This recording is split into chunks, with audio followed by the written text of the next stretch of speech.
Fa molt i molt de temps, hi havia un petit regne que vivia atemorit per un drac terrible. Aquest drac era enorme, amb ales com núvols foscos i un alè de foc que ho cremava tot el seu pas.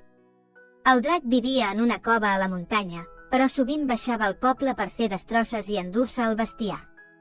Els habitants, espantats, van decidir oferir-li un sacrifici per mantenir-lo allunyat. Cada dia li donaven un animal per menjar: ovelles, vaques i fins i tot cavalls.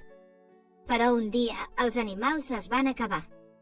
El drac, enfurismat, va amenaçar de destruir el poble si no li oferien persones com a sacrifici. Per no enfurismar-lo, els habitants van decidir fer un sorteig per escollir qui seria sacrificat. Cada família del poble hi participava, fins i tot la família reial. Un dia, la mala sort va recaure sobre la princesa, la filla del rei. Els vilatans es van commoure, però sabien que no podien fer res per evitar-ho.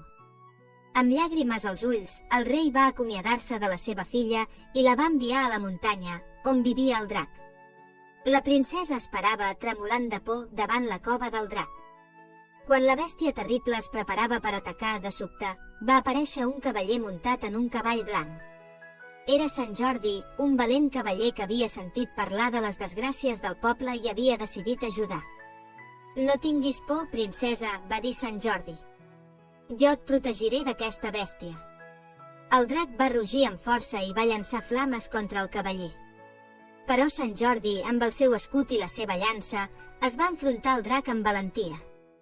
Després d'una llarga lluita, el cavaller va clavar la seva llança al cor de la bèstia, que va caure morta. De la sang del drac, en va néixer un roser amb roses vermelles com la sang. Sant Jordi en va collir una i la va regalar a la princesa com a símbol d'amor i pau.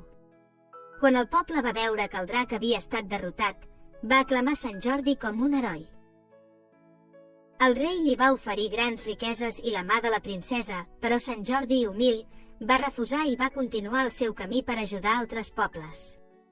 Des de llavors, cada 23 d'abril, es celebra el dia de Sant Jordi, patró de Catalunya. És tradició que els homes regalin una rosa a les dones i que les dones regalin un llibre als homes, simbolitzant l'amor i la cultura.